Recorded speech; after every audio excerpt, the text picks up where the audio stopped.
Here are some trivia for you. Do you know how the terms bull and bear markets originated?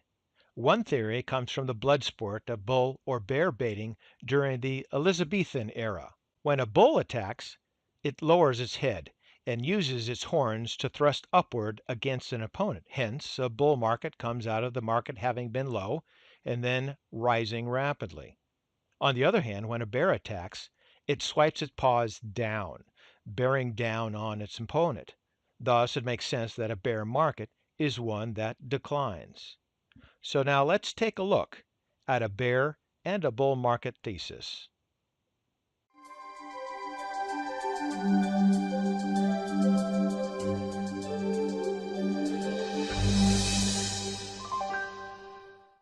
So here is the bear thesis, and this chart comes from Kimball Charting Solutions, where Chris Kimball offered up this chart along with the adage, history doesn't repeat itself, but it often rhymes. And again, this is from Kimball Charting Solutions via Market Watch.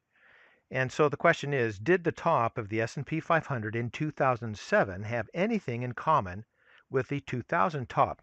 Yes, Kimball wrote, pointing out that the S&P 500 in both cases made nominal highs near the first day of fall, just as monthly momentum was creating lower highs. Once support was broken, he explained, selling pressure crushed the market. So fast forward to last week. Are we seeing nominal highs near the first day of fall? Yes. Has monthly momentum created lower highs? Yes. Broken support? Crumbling market?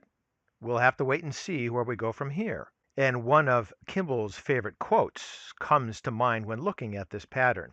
And Kimball says that the odds of a repeat are low, yet the impact would be big. Now, when I look at this chart here, I have a few things that I see that were not pointed out. So beginning, if you can see my cursor in the upper left, the decline in the momentum actually began in 1995 all the way through 2002. So any point along here you might have been able to call the same thing, a nominal new high with falling momentum. And whether it peaks in autumn or not, I'm not quite sure. This chart's not real good. But you can see down here in the lower left, we have a possibility there. Perhaps a possibility here in 1997, certainly a possibility here in 1999. So we have 3 or 4 possibilities all the way up through here into the year 2000.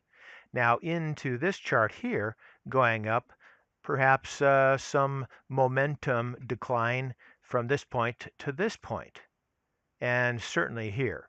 But going back here, again, looking at this point to this point, perhaps there was a decline in here where you could say that in 2000, maybe 4, 2005 into 2006, we have some problems. So another 3 or 4 possibilities here. And then in this current range from 2009 all the way to the present, looking up at the momentum chart once again, definitely see a decline through this period here, which begins in, say, 2014 into 2015 and maybe into 2016. That is definitely a candidate. And you look at the chart here, the chart also shows that nominal peaks were occurring. And then, of course, what they're pointing out from the article is here where we are currently. So is that enough information in my mind to say that we're going to have a bear market? I don't think so, because of these 3 occasions, we see that we probably have at least double a number of other occasions where there were possibilities. So right now, until I see something further, I'm going to say that we're still in a bull market. I'm not going to say that we're in a bear market based on this information, which really doesn't have enough evidence in my opinion. So now let's go to another indicator. And then we have this chart here from Advisor Perspectives, which you can see by going to dshort.com. And I'll just read to you from Advisor Perspectives, and it goes as follows. Buying and selling based on a moving average of monthly closes can be an effective strategy for managing the risk of severe loss, from major bear markets.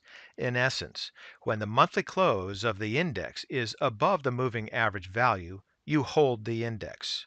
When the index closes below the moving average, you move to cash. The disadvantage is that it never gets you out at the top or back in at the bottom. Also, it can produce the occasional whipsaw or the short-term buy or sell signal, which we've seen most recently, say in 2016. Nevertheless, the chart of the S&P 500 monthly closes since 1995 shows that a 10 or 12-month simple moving average or SMA strategy would have ensured participation in most of the upside price movement while dramatically reducing the losses. And you can go all the way down here in the lower left, see beginning in 1995, all these green dots here were on the upside of the SMA. So you were in the market. A red dot here meant that you perhaps exited and back in at the green all the way up to the top.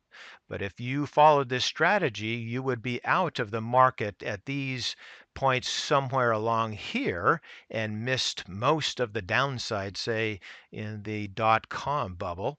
You were back in early 2003 with a couple of red dots there, but back on up to the top, and you would have exited, say, in sometime late 2007, maybe early 2008. And if you did, you missed most of the downside of the great financial crisis, but you did not pick that up at the bottom. You probably delayed your buy-in until this point or this point here.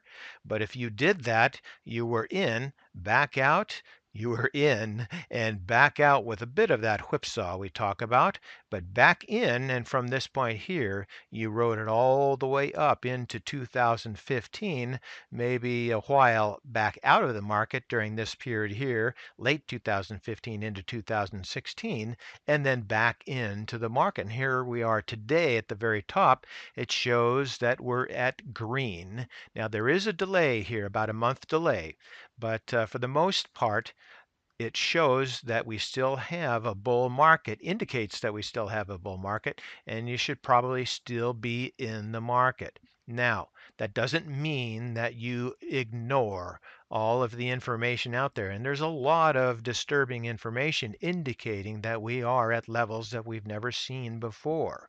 However, pay attention to this and also pay attention to the market information, and I think it will serve you well. But for now, it shows that the bull thesis still holds.